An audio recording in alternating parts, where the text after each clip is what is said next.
And what I want to do is tie this in with like the tiles that you see in the Amalfi Coast with the Mediterranean blues and stuff like that. So that's what we will be using for the table runner.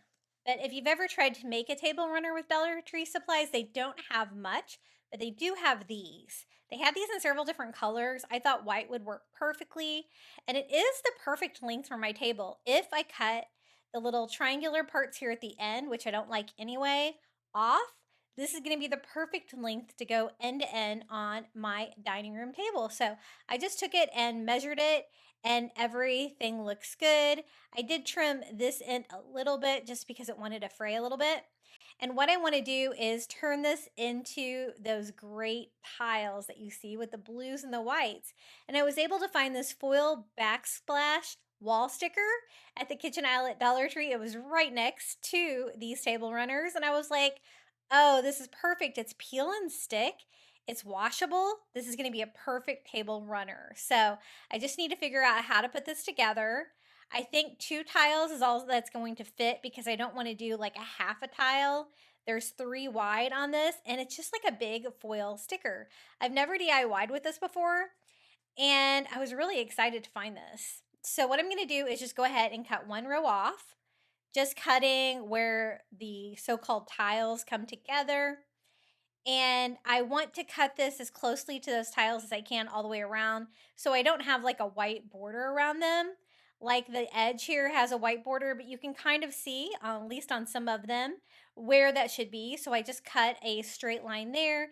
And I want to leave a little bit on one end for an overlap because it's going to take 2 of these 2 rows like this to make the entire table runner. So 3 items to make a table runner from the Dollar Tree is not bad. I found that the table runner was $1.75, I believe, but not the foil backsplash. The pricing at Dollar Tree has me so confused. I gave it a quick press just to make things easier. And as you can see, it is a little bit wider than we need, but that's okay because if I get this on there crooked a little bit, I can always just cut it down to size perfectly. So what I'm going to do is just peel and stick. I just opened up a little bit here at a time, and I'm going to line that up to the end of our table runner and just simply stick it to the fabric. So easy. This was so much easier than what I was planning on doing. So my last minute Dollar Tree run paid off for me to be able to find this backsplash. And you have time to like pull it up if you don't get it on there right. If you find that you have wrinkles where you don't want them, you can peel it up, put it back down. It did have lots of folds in it from being folded up like this, but I don't know if this would hold up to heat, so I'm not going to take any chances and try to iron it. I'm just going to try to get it as smooth as I can. And I just peel off the lining for the entire first piece, attaching that to it. And I'm going to go ahead and open another package because I need 2 rows. I'm going to try to repeat that same pattern. So I'm going to cut the tiles to look exactly like I cut them before by cutting 1 row off, and I'm even going to have the pattern try to continue on the same as far as the blue and the white tiles. And these really do look like those beautiful tiles that they use over in Italy.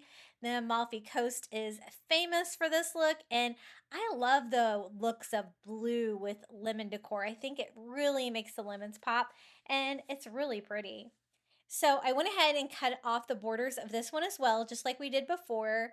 And I have a piece identical to the first one. And I had left a little bit of plastic on this end, the white, so I could overlap it slightly. And that's what we're going to do. I try to get it lined up well too, so that my line is straight. It continues the same straight line as before. And as you can see, I'm kind of centering it on that table runner.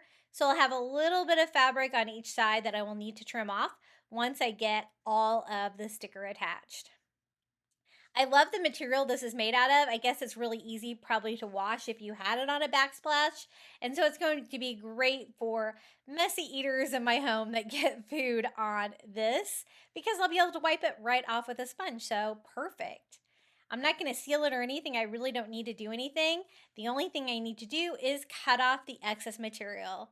So I'm just trying to cut it as close as I can to the tile so that you won't be able to see any of this material because this definitely doesn't really go with my theme. And I just do that all the way around, just a little strip. And I think that too wide is plenty wide enough for a table runner. My table is not huge. I'm also going to show you how I do a complete tablescape for summer with this lemon theme. So I already have the centerpiece that we made the lemons in the urn. This is the table runner. I'm going to show you how to do place settings and everything like that as well. It just finished trimming all of this excess material up, and this is it. We have a table runner. It is exactly what I wanted. I didn't know if I'd be able to pull this off with supplies from the Dollar Tree, but look how gorgeous it looks on my blue table. I think that's so fun. And I just put the centerpiece right here in the middle.